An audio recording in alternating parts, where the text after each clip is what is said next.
They called it a demonstration. Elara Miles stood at the edge of the observation deck aboard Aegis 9, her arms crossed as laughter echoed through the glass-paneled chamber.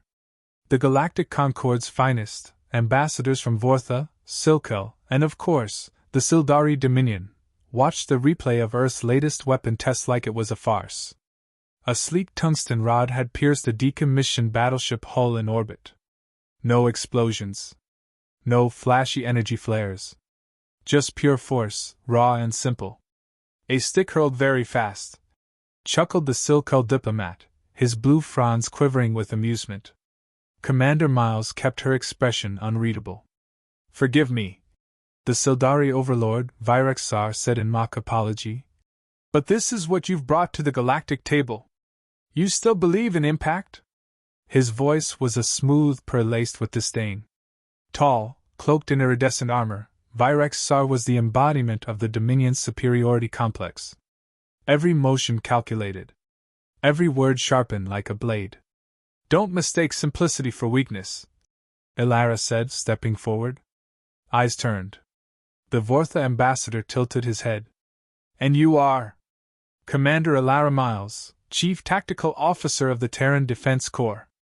Ah, the architect of this charming experiment, Virexar said, lips curling. You do Earth proud. But perhaps we should move on to real weapons now. Elara met his gaze. The last time we saw one of your real weapons, a civilian convoy disappeared near Ganymede. Virexar shrugged. Navigational misfortune. Unfortunate, but not our concern. Her jaw tightened. Her brother had been on that convoy. Captain of the Orion's Light. No distress call. No wreckage. Just another data point buried in a Concorde report. The meeting adjourned, leaving a sour taste in the air. Elara walked briskly through the station's cold corridors. Her assistant, Lieutenant Rana, caught up with her. Permission to speak freely? Rana asked. Always. They're not even hiding it anymore. That wasn't a show of diplomacy. It was mockery. Elara stopped near a viewport overlooking Mars. The red planet glowed softly beneath the station's lights. They want us to stay small. Harmless. Convenient. You think they'll act? They already have. As if summoned by her words, an alert chimed on Rana's wrist console. She glanced down. Her expression changed. Ma'am, we just lost the Sparrowhawk. Patrol vessel on Jupiter's orbit. Elara froze. Details? No survivors. Transmission cut off mid-sentence. They were investigating Sildari fleet movements. Elara didn't blink. Damage reports? None. It vanished. Like the others. For a long moment, silence pressed in. Get me Admiral Zhao, she said finally. And prepare for restricted access in Weapons Bay Theta. No more simulations. The war room of Aegis 9 was a relic, built during Earth's frantic entrance into the Concorde 50 years prior. No alien tech. No holograms. Just steel walls, cold lights, and humans with worn eyes. Admiral Zhao appeared on the comms screen. Gray at the temples, razor-sharp behind the eyes. You heard? Elara asked. Jupiter. I know. Concorde says it was a spatial anomaly. Bullshit. Zhao's sigh was heavy. We're bound by the Treaty of Harmonica. We can't accuse a senior member of the Concorde without evidence. Then we get some. He narrowed his eyes. You have something in mind. Project GIA.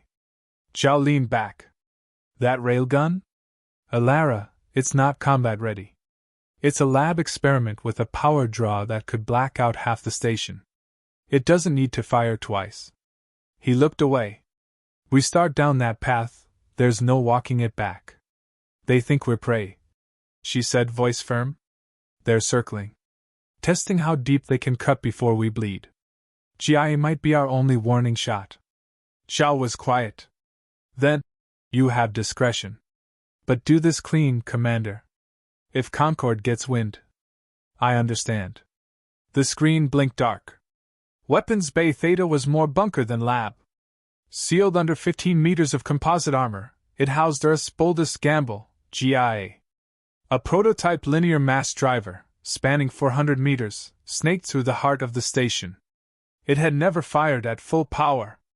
The energy requirements alone required rerouting nearly every auxiliary system aboard Aegis 9. Elara walked the length of the weapon, her footsteps echoing. Lieutenant Rana stood waiting. Engineers report coils are aligned. But we're short 2 capacitors for sustained charge. We won't need sustainment. Just stability. 1 launch. 1 shot. Rana hesitated. What are we hitting? Elara didn't answer right away. Instead, she tapped her command tablet, pulling up a real-time feed. A Sildari dreadnought, Vorka's Fist, was en route to Mars under the banner of Concord surveillance. They're coming for a show of power, Elara said. Let's make sure they remember it. Later, in her quarters, she pulled out a small metal case from a locked drawer. Inside, a photo, faded and creased. Her brother, Lucas Miles, smiling in his captain's uniform. The same smile he wore when he left Earth orbit for the last time. Elara touched the glass. They called you a casualty of diplomacy, she whispered. Tomorrow, they learn Earth speaks louder. Outside, in the vacuum beyond the station, the stars waited, silent, cold, and watching. And GIA slept, dreaming of velocity. The War Council was silent. Elara Miles stood before a room of brass, generals, directors, ministers, each representing a fragment of Earth's united defense. Holographic models of the Sildari dreadnought loomed behind her, rotating slowly in the air. Its sleek hull bristled with weapons Earth had no defense against. Its trajectory was clear, Mars orbit in less than 24 hours. This is no inspection, Elara said, laser pointer steady. It's an intimidation run. The Sildari want to see how far they can push us before we break. General Ackerman leaned forward. They haven't declared war. They don't have to, Elara shot back. We've already lost 3 vessels in the past month. No warnings, no wreckage, no accountability. How many more accidents do we allow before we stop pretending it's diplomacy? Across the table, Minister Volkov folded his arms. We're signatories to the Concord Charter. Any offensive response gives them cause to classify us as destabilizers. Elara pointed at the screen. And letting a hostile cruiser park itself over Mars won't destabilize us? Murmurs rippled. The weight in the room shifted. Ackerman's voice was low. What do you propose, Commander? She tapped her datapad. A blueprint replaced the dreadnought, a cross-section of Aegis 9 with GIA highlighted in glowing red. We fire. Silence. Not shock, everyone knew she'd say it. But saying it aloud made it real. Volkov narrowed his eyes. The GIA cannon is experimental. Its power load is barely stable at test range. Firing it at full output could cripple the station. I know. And if it misses? Ackerman asked. If the shot glances off shields or fails to penetrate? It won't. Elara's tone was final. A tungsten rod at 0.04 C has the kinetic yield of a fusion bomb. Shields or not, the dreadnought will be vaporized. And if we're wrong? Volkov challenged. Elara didn't blink. Then we die anyway. The silence that followed wasn't disbelief. It was recognition. She wasn't wrong. The Sildari weren't playing games. And Earth was out of time. Zhao's voice broke through the hush over the secure line. You have limited discretion, Commander. But this isn't a declaration of war. If this fails, it won't. Zhao's hologram dissolved. The meeting ended with no vote. No official approval. But nobody stopped her. The maintenance lift groaned as it descended into the station's core. Elara and Rana rode in silence. Sparks danced in the wiring overhead, another reminder that Aegis 9 was aging fast under the pressure of rapid upgrades and secret projects. Your hands are shaking, Rana said quietly. Elara clenched her fists. It's not fear. Just the weight. I didn't say fear. The doors opened. Weapons Bay Theta was alive now, engineers racing between consoles, coil stabilizers humming, cooling pipes leaking cold mist into the air. The GIA mass driver stretched through the chamber, a gleaming spine of electromagnetic coils designed to sling death at unimaginable speed. Lead engineer Halvorsen jogged over, goggles pushed up, face smudged with grease. "You're really doing it?" Ilara nodded. "We run final simulations, test capacitor arrays, and prep for launch. I want us operational in 8 hours. You'll get 5, he muttered. This monster drinks power like a black hole. Rana stepped beside Ilara. What about Concord sensors? Won't they detect the charge buildup? They already know we're armed, Ilara said. They just think we're bluffing. Hours bled away. Ilara stood at the targeting station, overseeing telemetry data and gravitational calculations. The dreadnought, now visible on long-range scans, was moving deliberately, slow, unshielded, confident. They weren't worried. Not yet. She reviewed the rod specs, 10 meters long, solid tungsten, encased in a synthetic sheath to reduce friction in the barrel. No warhead. No detonation trigger. Just mass and velocity. GIA online. Halvorsen called. Final capacitor loaded. We've got a 2-minute charge window before core temperatures spike. Ilara turned to the console. Her fingers hovered above the arming sequence.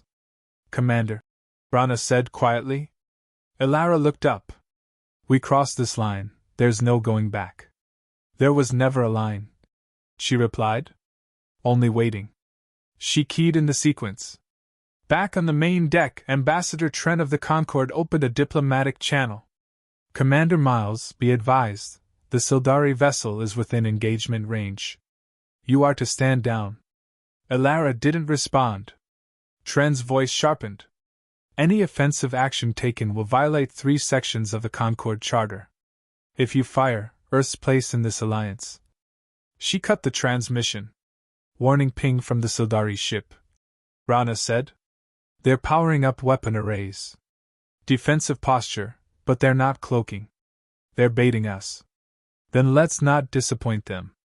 Ilara stood at the GIA console, heart steady.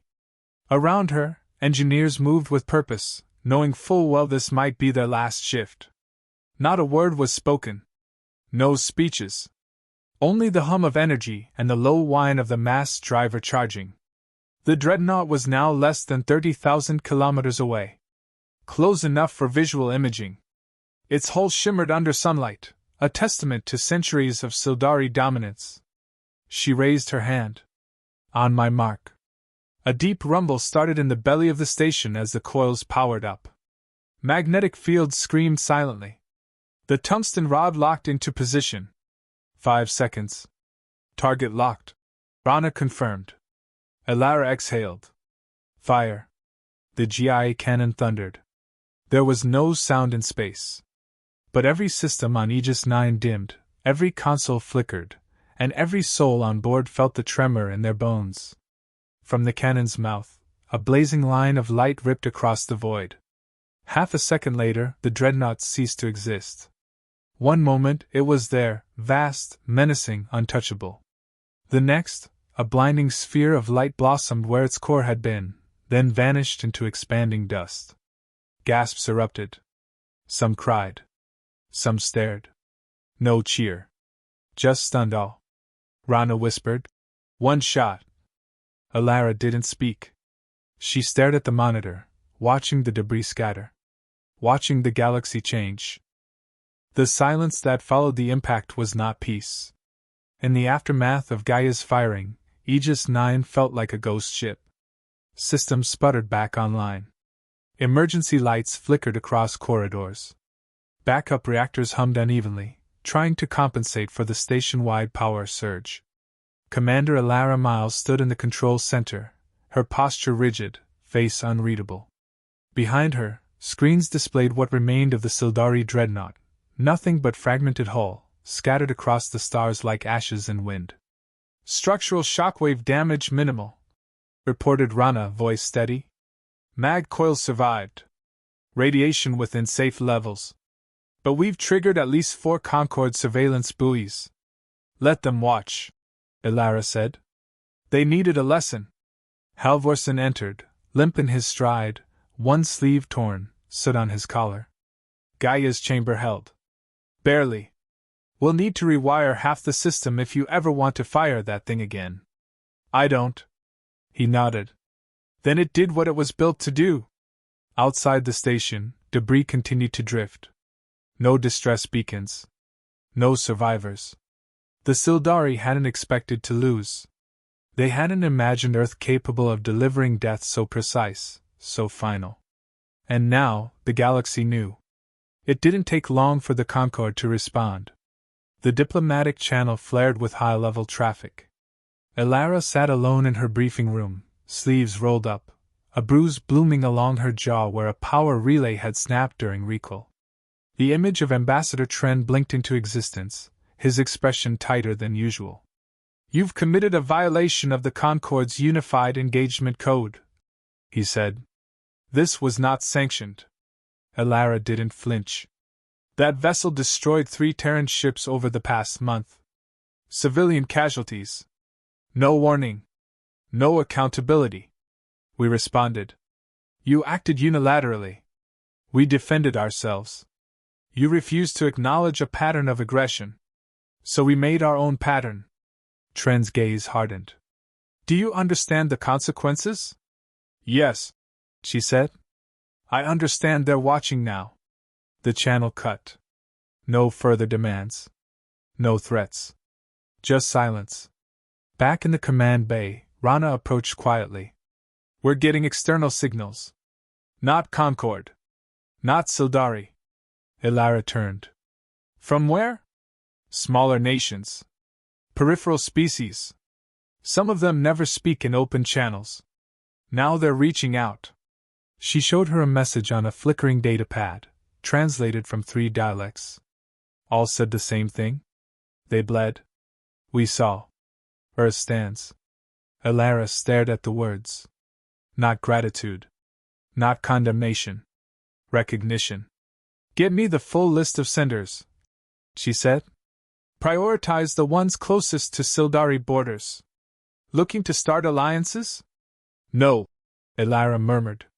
Just marking the ones who no longer feel alone. In the lower levels of Aegis 9, a service corridor had been converted into a makeshift observation chamber. From here, one could see the debris field in stark relief, twisted fragments of Sildari alloy catching the light, tumbling in the dark. Elara stood at the viewport, alone. Zhao's voice crackled in through a secured calm. There's no going back now. I never wanted back, she said. You've broken half a dozen accords. Earth's status is under review. So let them review it. A pause. We didn't know GIA would work. No, she said. We hoped. You just changed everything, Elara. I know. He sighed. I'll run cover. But you'll need to disappear from the headlines. I don't need medals, Admiral. Good, Zhao replied. Because you're not getting any. Later, Rana found her at her console, reviewing sensor logs of the impact frame by frame. You keep watching it, she said. I want to understand it. Every detail. The vaporization arc. The way the blast scattered their central coil. They had no countermeasures. They didn't think they'd need them. Elara shut the feed. That's their mistake. They looked at Earth and saw an old story. Weak species. Loud talk. Primitive toys. They'll rewrite the story now. No, Elara said. We will.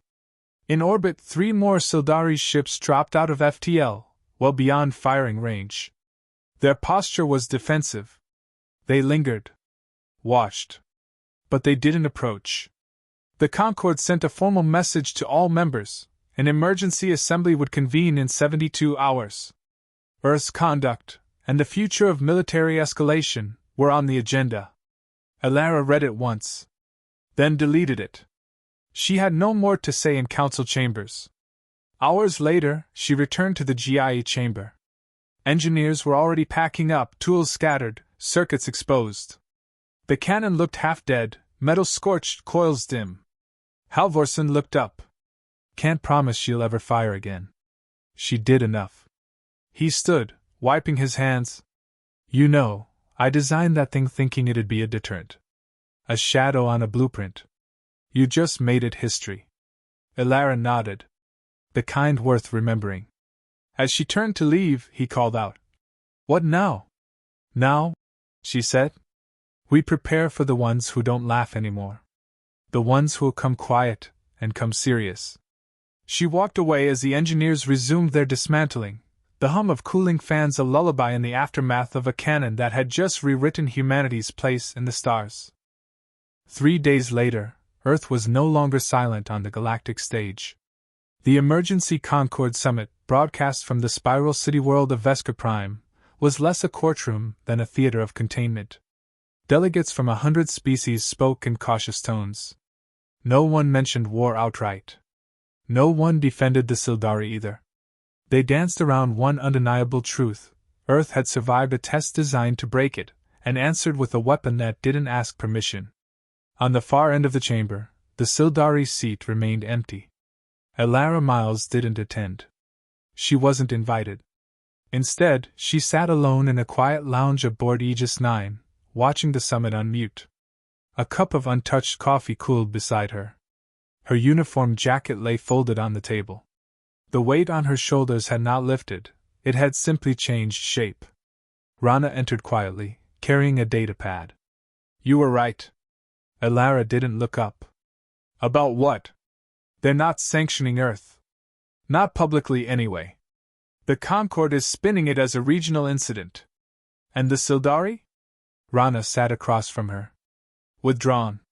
No formal statement. But their ships have pulled back from all contested zones. Elara turned up the volume. On screen, the Concorde's chairwoman cleared her throat. Let it be known that Earth acted in defense of its sovereignty, and the situation has been addressed. We urge restraint, and call for all members to revisit the Treaty of Engagement protocols. A diplomatic way to say, don't poke the humans again.